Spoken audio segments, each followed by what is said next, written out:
Hello everyone, welcome to today's session. So we'll be continuing the chapter Morphology of Flowering Plants, but we'll revise what we have studied before. So in the previous session, we studied about the basics about the morphology of flowering plants. Why do we need to study about the morphology and what does morphology means? Morphology means the physical structure, the physical appearance. So related to flowers or the plants, it is about the height, structure, the location of the flower, the position of the leaves, the various modification of the stem and the root. And we focused on the parts of the root system. The parts of the root system were the root cap, the zone of meristematic region, the zone of elongation, the zone of differentiation. And then we studied about the various modification of the root, which was because the root has to perform the function of storage also. Various forms were the fusiform, the napiform, the conical and the tuberous roots. Now the functions of the roots were it provides mechanical support, it provides anchorage, it also does the function of storage, and the main function of the root was the absorption of water and minerals. Then we studied about the parts of the shoot system, and we studied that the shoot system grows above the ground. It is positively phototropic or negatively geotropic. It is multicellular, it has flowers which are the center of pollination and the reproduction of the plants. Then we studied about the leaves, which are green in color because of chlorophyll. They perform the function of photosynthesis, and about the various other parts of the shoot system. In today's session, we'll mainly focus on the shoot system and about the modification of the various parts of the stem. Now, the modification of the stem. Now, we know that stem grows above the ground. So, these modifications are also where these are above the ground. The first modification is the rhizome. The second is the corm. Third is the bulb. And the fourth is the tuber. In rhizome, you can see that there are various segments of the stem. So it is segmental form. यहाँ पे इनका node होता है और इन्हीं का internode होता है. Now how can you see the node and the internode? See, the part जहाँ से आपका leaf arrive हो रही है, ये सारे parts. This I have told you earlier also. The part from where the leaf arrives is the node. So these parts are the nodes. Okay. अब उसके बाद nodes के बाद क्या आता है? Internode. So the part which is between the two nodes is the internode. So this is the internode.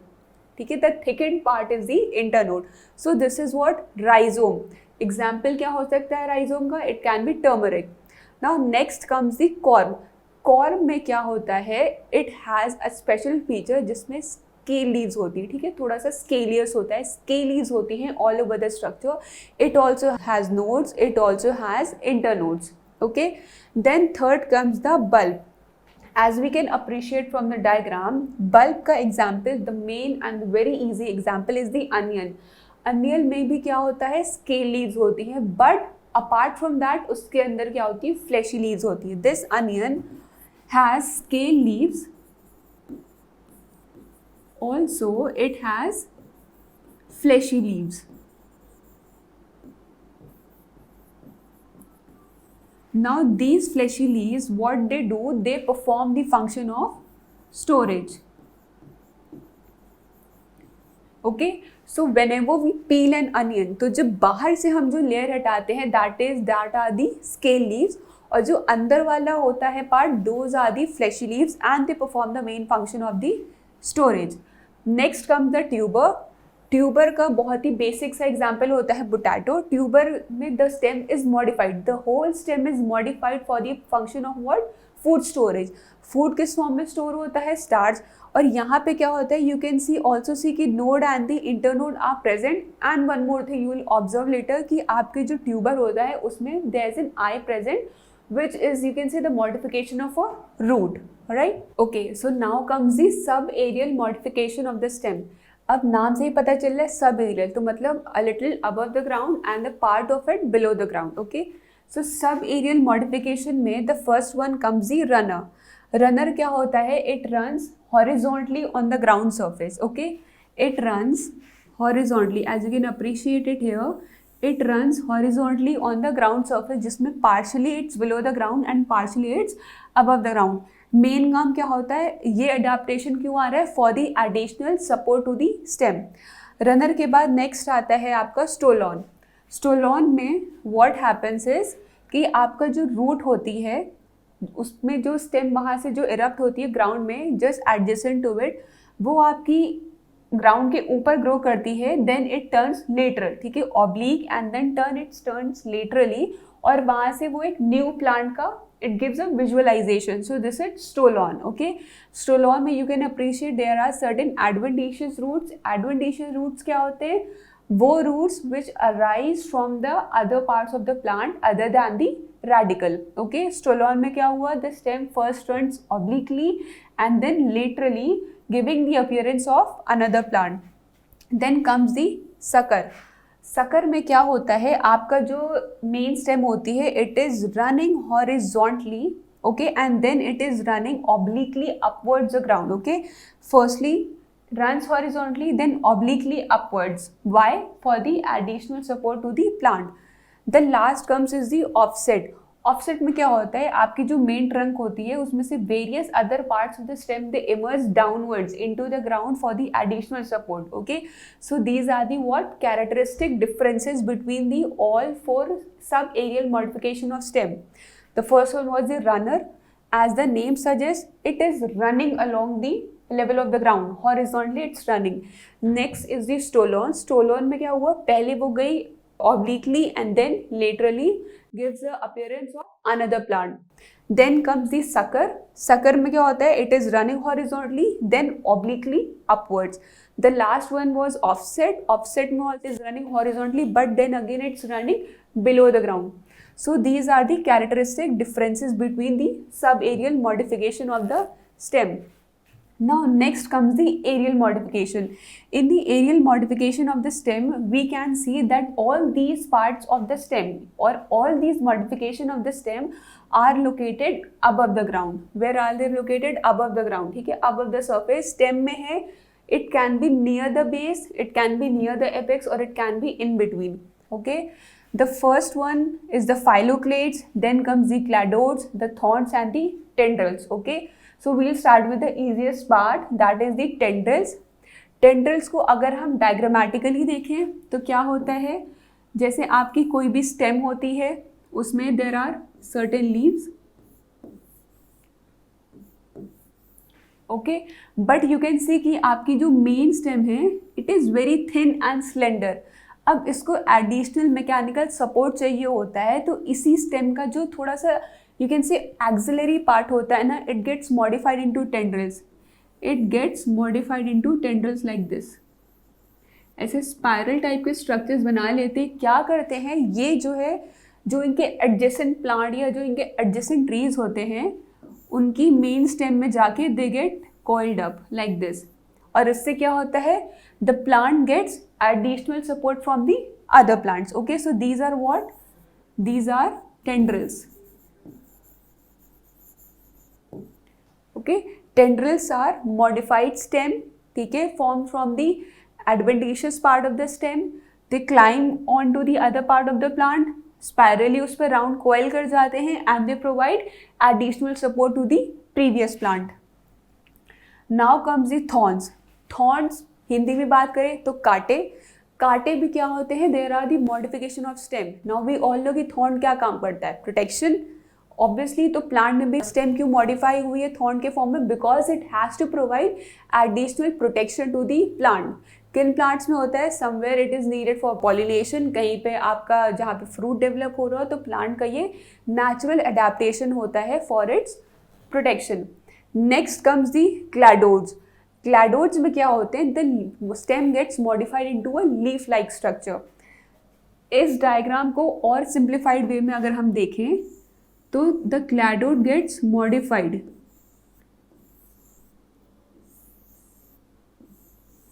आपका जो स्टेम होती है it is only getting modified into leaf like structure. It is fleshy, it contains various liquid substances and it also performs the function of storage. Okay, so आपका जो stem fleshy mass बना लेता है, it is getting modified into leaf like structure, it performs the function of storage and known as cladodes. उसके बाद क्या होता है, फाइलोक्लेड्स. फाइलोक्लेड्स क्या होते हैं, आपका जो main trunk of the stem होती है उसमें there are certain modifications of the adventitious part of the stem and they form the phylloclades. Okay, phylloclades का भी काम क्या होता है, storage. Okay, so these are the aerial modification of the stem. The first one was the tendrils, जिसमें आपका spiral form में आपका स्टेम मॉडिफाई हो जाती है and it clings on to the other part. It can easily be observe in vine and all, grapes के plant में. The next is the thorns. Thorns में the stem is getting modified for additional protection. Thorns you can see in various plants like the rose plant and other the cactus plant. So thorns is for protection. Phylocladode और phyloclade में क्या होता है? The stem is getting modified into leaf-like structure. So it can be observed in more like cactus-like plants. Okay. So this was all about the aerial modification of the stem. Now comes the node and the internode. Now why node and the internode? Because कभी कभी क्या होता है, कहीं कहीं पे node और internode के बीच में स्पेस बहुत कम हो जाता है, तो आपकी स्टेम क्या होती है, कंडेंस हो जाती है. ये हमें कहाँ देखने को मिलता है? In rhizome, in corn, in bulb, not in tuber. Okay. तो नोड और इंटरनोड के बीच में हमेशा स्पेसेस अवेलेबल होती है, जो क्या डिटरमिन करती है? The length of the shoot system. Node क्या था? The part from where are the leaves arriving. हम पूरे डायग्राम में देखें तो जहाँ जहाँ से लीव्स निकल रही है, all that part is the node, और जो उसके बीच में स्पेसेस है, that all is the internode. So as long as the internode elongates, that is the length of the shoot system. But अगर इंटरनोड के बीच का स्पेस कम हो गया तो आपका स्टेम क्या होता है? कंडेंस हो जाता है, which you can observe in the modification of the stem, जैसे था आपका rhizome, corn and bulb. Now moving on to the parts of the leaf. We have studied about the root system, about the shoot system. Now अब हम क्या करेंगे? shoot system में एक एक पार्ट को डिटेल में स्टडी करेंगे. पहले हमने स्टेम को स्टडी कर लिया. what is the stem, what are the features, what are the functions, what are the various modifications of the stem. After stem comes the main part of the plant, that is the leaf. Why leaf is known as the main part of the plant? Because it contains chlorophyll, and chlorophyll की वजह से क्या होता है? Photosynthesis. तो photosynthesis के से हमको क्या रिजल्ट मिलते हैं? The plants forms food, that is glucose, which is mainly stored in the form of starch in the plants. Okay. So we'll study about the leaf, the various form of leaf, the structure, the position of leaves on the plant. Okay. So coming to the structure of the leaf, the parts of the leaf. सबसे पहले एक stem, which we know the stem is the green part of the plant. It provides additional support. Okay. Stem के बाद आपका क्या आता है? Petiole आता है. Petiole के बाद हमारा आता है the main part of the leaf, which is the leaf lamina. Petiole क्या करता है? It attaches the leaf lamina to the base of the stem. Petiole, it is attaching the lamina of the leaf to the base of the stem. Okay. उसके बाद आपका leaf petiole आता है, आपका leaf lamina आता है. Now this leaf lamina is again divided into various सब parts. सबसे पहले आपका आता है leaf base. Okay. Leaf base कहाँ पे होगा? जहाँ पे आपका पेटियोल और लीफ लमाइना अटैच होगा. So this is the leaf base, जहाँ पे leaf lamina is attach to the petiole. अब next come the tip of the leaf, और you can see the apex part. Apex part के बाद आप देखेंगे the outer margin of the leaf. ठीक है. तो सिंपल सा मार्जिन है. फिर उसके बाद जैसे there are certain veins, arteries and capillaries in human beings, उसी तरह से प्लांट्स में भी वेन्स होती हैं. और लीफ में जो आपकी मेन वाली वेन होती है उसे हम बोलते हैं वेन, या फिर हम उसे बोलते हैं मिडरिब. मेन वेन और मिडरिब. फिर उसके बाद there are accessory veins, and then there are short parts of the veins. You can say the smallest part which are known as venules, and this whole part is summarized as the leaf blade. Okay. I'll again go through the structure. This is the stem, then comes the petiole. The petiole attaches the lamina to the base of the stem. Now coming to the lamina of the leaf. The lamina of the leaf में हम जो structures observe कर पा रहे हैं, the first we can see the base of the leaf. It is where the petiole is attaching to the lamina. Base हो गया, margin हो गया, tip हो गया. Okay. Then it is the vein, the midrib. Okay. It is the main thickened vein होती है, उसे हम बोलते हैं midrib. Midrib से आपके निकलते हैं accessory veins. वेन्स के जो शॉर्टर या आप बोलने की और माइन्यूट पार्ट्स होते हैं उनको हम बोलते हैं venules. And this whole structure is summarize as the leaf blade. Okay. Now moving on to type of venation. हम वेनेशन में क्यों पढ़ रहे हैं?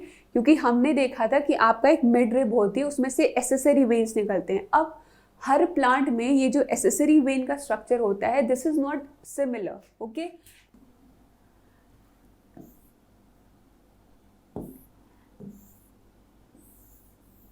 इन सम प्लांट्स यू ऑब्जर्व कि आपका जो वेन्स होती हैं they are running horizontally in a perfectly arranged manner. Okay, but in some plants you can observe that the veins are disarranged.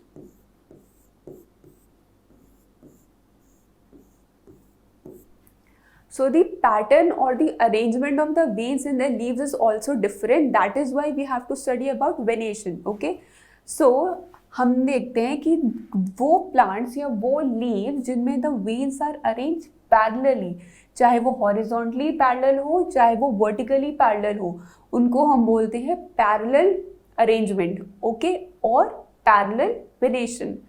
लेकिन कुछ लीव्स में क्या होता है, the veins are arrange in a haphazard manner, मतलब कि ना ही वो पैरेलल होते हैं, ना वो हॉरिजॉन्टल होते हैं, ना ही वो वर्टिकल होते हैं. They are just present in the leaves in a disarranged manner, and that is known as the reticulate venation. Okay, please remember the difference between parallel venation and reticulate venation, because there are subcategories between the parallel and the reticulate venation. Okay, so हमने अभी क्या देखा, parallel और reticulate. अब parallel और reticulate में there are सब categories. तो हम सबसे पहले देखेंगे रेटिकुलेट में क्या है. रेटिकुलेट में हमने क्या देखा था, the veins are not very much parallel to each other either in a horizontal or in a vertical way.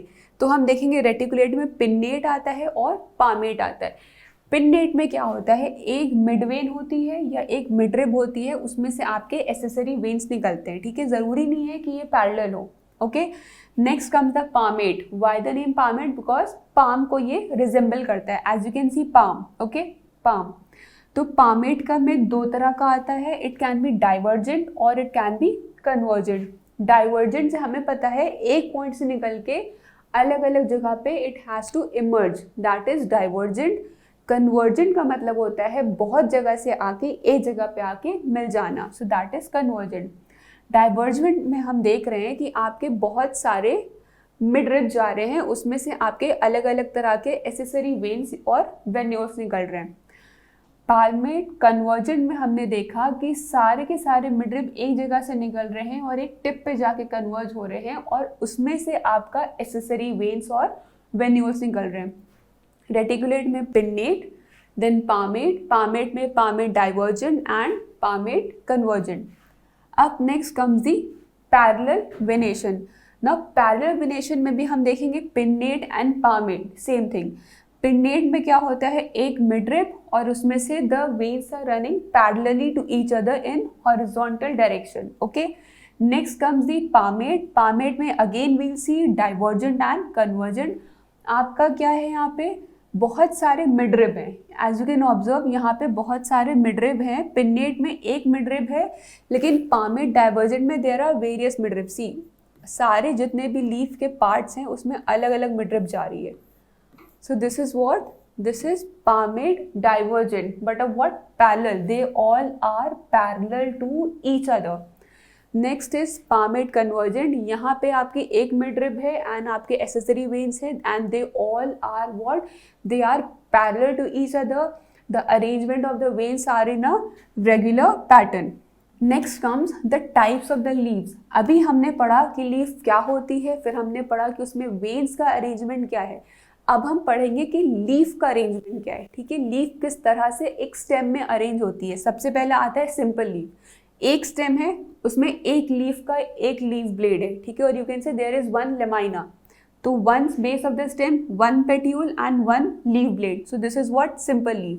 The A and B parts are the example of simple leaf. As you can see in mango, in guavas. ठीक है, simple leaf होता है. उसके बाद next आता है आपका पैरीपिन्नेट.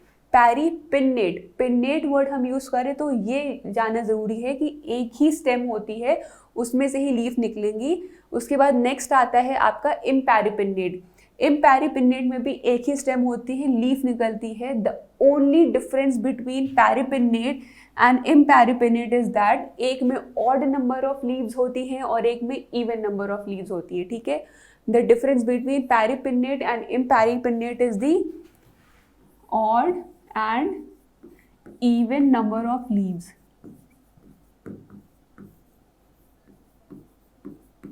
Okay, simple leaf में हमने क्या देखा था, एक ही लीफ लमाइना. पैरिपिनेट, इम्पैरिपिनेट में क्या होता है, लीफ लमाइना या लीफ ब्लेड तो बहुत सारे होते हैं, but the only difference is the number in the amount of leaf blades. एक में ऑड है और एक में इवन है. अब now comes the bipinnate. Bipinnate मतलब एक आपका मेन स्टेम, फिर आपका accessory stem. As you can see once first stem and then comes the next stem. तो कितने हो गए, 2. That is why the name bipinnate. और फिर जो आपका एसेसरी स्टेम होता है उसमें से आपका leaves are arising. Okay, see like this. ये आपकी जो एसेसरी जो सेकेंडरी स्टेम है उसमें से आपका लीफ निकल ली. So this is bipinnate. Next comes the tripinnate. Tripinnate में यू हैव टू रिमेंबर एक मेन स्टेम, फिर आपका टर्शरी स्टेम है, main stem, then comes the secondary stem and after that is the tertiary stem. और फिर उस tertiary stem से आपका leaf blades are arising. Okay, so primary, secondary and tertiary. Okay, last one is the decompound. Decompound में there is nothing confirm. आपका main trunk में से भी लीफ निकलती है, आपका सेकेंडरी में से भी आ रही है, आपका टर्शरी में से भी लीव्स निकल रहे हैं. So it is what, decompound. Okay, I will again explain all this.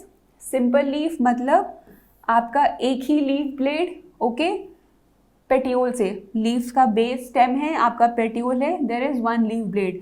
पैरिपिनेट, imparipinnate में भी क्या होगा, पिनेट मतलब आपका सिर्फ एक मेन स्टेम होगा.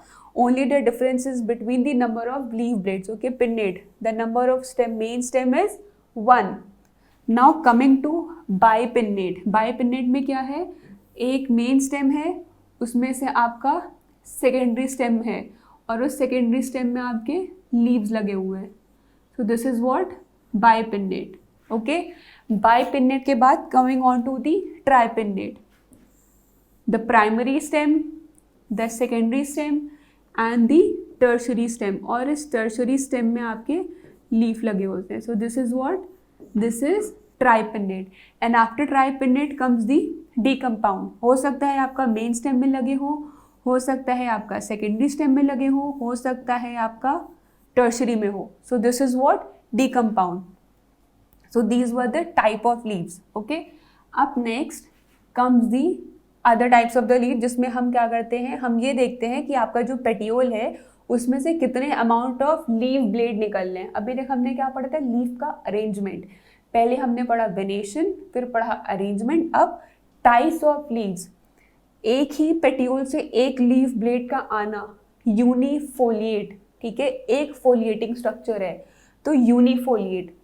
2 लीफ के स्ट्रक्चर है फ्रॉम द पेटियोल तो बाइफोलिएट. पेटियोल से 3 लीफ ब्लेड्स निकल रहे हैं तो ट्राई, 4 निकल रहे हैं तो quadrifoliate and more than 4 is multifoliate. Okay, it can be 5, 6 और whatsoever. Okay, I will again repeat. Petiole से एक लीफ ब्लेड तो unifoliate, bifoliate means 2 leaf blades, tri, quadri and multifoliate. Now what is phyllotaxy. Phyllotaxy क्या होता है, phyllotaxy is the study of the arrangement of leaf on the stem. Okay, किस तरह से आपका लीफ अरेंज होती है ऑन द स्टेम, चाहे वो एक दूसरे के एकदम ऑपोजिट हो, चाहे वो ऑल्टरनेट है या वो वर्ल्ड है. So this arrangement is studied under the phyllotaxy. ठीक है, यहाँ पे हम देख रहे हैं आपके जो लीव्स हैं they are equally opposite to each other at the same level. जहाँ पे लीफ 1 है उसी जगह पे लीफ 2 है, जहाँ पे लीफ 3 है उसी जगह पे लीफ 4 है, 5 के ऑपोजिट है leaf 6. So there are equally opposite to each other. So therefore opposite phyllotaxy. अब next comes the alternate. As the name suggest, एक दूसरे के ऑल्टरनेट होगी. The first leaf and the second leaf they are alternate to each other in position. The third leaf and the fourth leaf are alternate. यहाँ पे ये एक दूसरे से ऑल्टरनेट है, जो एक ही एक्सिस से निकल रहे हैं and they are alternate to the leaves below them also. Last comes the whorl. Whorl में क्या होता है, they can be alternate to each other and they can be opposite to each other. See, the leaves are opposite to each other as well as they are alternate to each other. So this is known as the world form. Okay, opposite, alternate and void. This is what phyllotaxy. Phyllotaxy क्या है? Study of the arrangement of leaves on the stem. Up next comes the modification of leaves. But this we have studied earlier कि आपका जो leaf और stem होता है they get modified. आपका leaf कभी कभी modify हो जाता है into tendrils. Why? Additional support. They get modified into thorns as in cladophyll and phylloclades. क्यों? Protection और food के storage के लिए. Now comes the another important part of the plant, that is the flower. Okay, as you can appreciate in the diagram, the flower is the most attractive part of the plant. क्यों? Because the flower has to attract insects for pollination. अगर insects ही नहीं attract होंगे तो pollination कैसे होगा? How will the anthers be, you can say, transferred from one part of the plant to the other plants? Okay, so that is why flowers are very attractive, because the insects come for nectar, they pick up the anthers and they do the function of pollination. Now this diagram is the LS of a flower. This is the longitudinal section of a flower. Okay, before just jumping onto the longitudinal section, let us study our basics. Okay, let us revise the basics.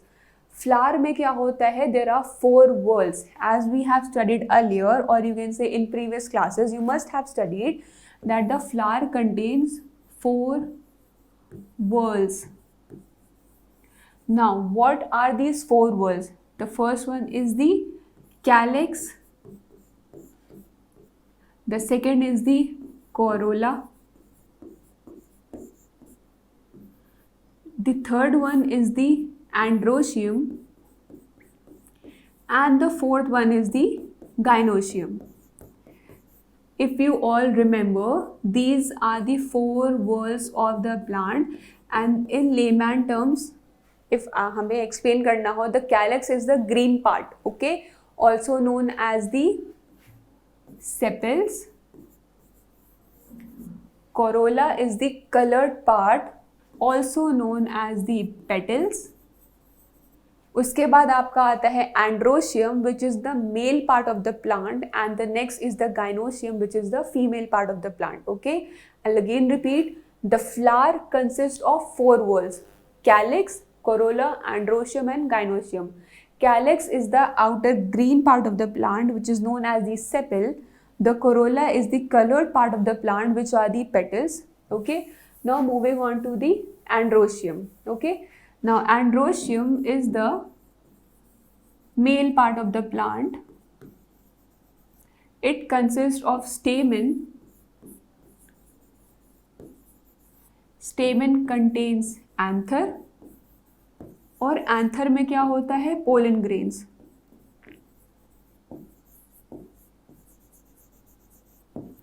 Okay, so androecium है, it has the male part, stamen, anther और pollen grain. तो हम अगर flower में सिर्फ male part होता है तो वी कैन से स्टैमिनेट है, क्योंकि उसमें सिर्फ स्टेमेंस हैं. ओके, तो मेल पार्ट का काम क्या होता है? एंथर का बनाना. Okay, see this is the male part आपका, this is the stamen, this is the anther, और एंथर के अंदर आपको क्या होते हैं? छोटे छोटे से पोलन ग्रेन्स होते हैं. ओके, अब next comes the gynoecium. Gynoecium, which is the female part of the plant. Okay, it consists of the stigma,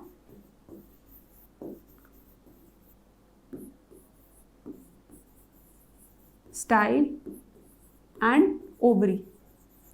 Ovary के अंदर हमें क्या मिलते हैं? Ovules, which are the seeds. Okay, the stigma is the sticky surface. ठीक है, so this is the stigma, it is the sticky surface. यहाँ पर क्या होता है? अगर कोई फ्लावर है उसमें सिर्फ स्टिग्मा प्रेजेंट है तो किसी दूसरे फ्लावर से एंथर आके यहाँ स्टिग्मा पे स्टिक हो जाता है, एंड फर्दर क्या होता है? Pollination. So this is the stigma which is the receptor of anthers. Then comes the style, जहाँ से एक ट्यूब टाइप का होता है जहाँ से पोलन ग्रेन्स जाते हैं, and then comes the ovary, जिसके अंदर आपके बहुत सारे ओव्यूल्स प्रेजेंट होते हैं. So these were the parts of the flower. Okay, calyx, corolla, androecium, gynoecium. Then comes the pedicel. Pedicel, or you can say the point of attachment, जहाँ से आपका flower is attached to the stamen. Okay. Now there are some terminologies which are used when we study about the flower. The first one is the complete and the incomplete flower. अब वो flower जिसमें the all the 4 whorls are present, that is calyx, corolla, androecium, gynoecium. All the 4 whorls are present, so this is the complete flower, okay, or the monoecious plant. Up next comes the incomplete flower. चाहे एक word missing हो या 2 word missing हो, any of the word is missing, so the flower is called as the incomplete flower. अब अगर हम इस diagram और इस डायग्राम को देखें, सो डिफरेंसेस यहाँ पे क्या है, स्टेमेन और एंथर प्रेजेंट है, दैट इज एंड्रोशियम है, गाइनोशियम भी है, लेकिन यहाँ पे क्या है, एंड्रोशियम एब्सेंट है, the stamen and the anthers are absent, so one whorl is missing, so this is what incomplete flower. Okay, next comes the perfect and the imperfect flowers. Perfect flowers वो होते हैं जिसमें सारे के सारे whorls present होते हैं, जिनमें the stigma and the anthers they mature at the same time, so they are the perfect flower. It consists of pistil and the stamen. The pistil is the female part, the stamen is the male part. Imperfect flowers वो होते हैं जिसमें whorls missing होते हैं. As you can see यहाँ पे आपका calyx है, corolla है and gynoecium है, but androecium is missing. In the next flower you can see calyx है, corolla है, androecium है, but the gynoecium is missing. So this is what imperfect flower. Next comes the bracteate or the ebracteate. Bracteate क्या होते हैं आपका, when the flowers are surrounded by leaf-like structure. Leaf-like structure क्या होते हैं, as you can say sepal, ठीक है, mostly bracts क्या होते हैं, sepal होते हैं, which gets modified. Usually sepal तो green color के होते हैं, मगर bracts बनाने में they can change their color. यहाँ पे आपका जो bract है, which you can observe is the pink part. These pinks are the bracts. ये आपका मॉडिफाई किए हो जाते हैं to protect the flower inside it. Okay, so the flower which contains bract are known as bracteate and the flowers which do not have bracts are known as ebracteate flowers. Okay, next comes the relative position of the floral parts on the thalamus. Thalamus is the green part of the plant. Okay, the green part of the flower which is located just below the ovary. So this is the thalamus. ठीक है, अब relative position of floral plants. अब relative position हम किसके reference में देखेंगे, in reference to the ovary. अब in reference to ovary जब हम देख रहे हैं तो 3 तरह का हमें डायग्राम दिख रहा है. तो the first one is hypogynous, the second one is the perigynous and the third one is the epigynous. Okay, so the first one is the hypogynous,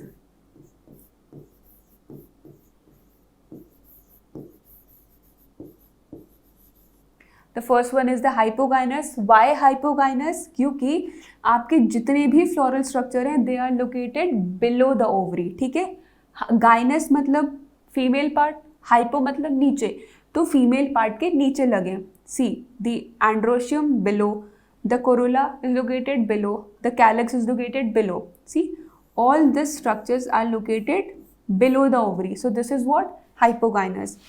after hypogynous comes the perigynous. Peri मतलब उसके चारों तरफ. See this is the ovary और उसके चारों तरफ थोड़ा उसी लेवल पे क्या क्या लगे हैं, the stamen, calyx and the corolla. After perigynous comes the epigynous. ठीक है, एपीगाइनस क्या होता है आपका, all the floral structures are located above the ovary. ठीक है, एपी मतलब अबव, गाइनस मतलब female part. So this is the ovary and all these structures are present above the ovary, the calyx, corolla and the androecium. So the relative position of floral parts is in respect to the position of ovary where they are situated. Either they are below the ovary, hypogynous, surrounding the ovary is perigynous and above the ovary is the epigynous. Okay, so this was all about the today's session about the morphology of the flowering plants, in which we studied about the parts of the stem, the modification of the stem, the leaf, the various modification of the leaves, and then the relative position of the floral parts in the plant as respected to the position of the ovary. Thank you.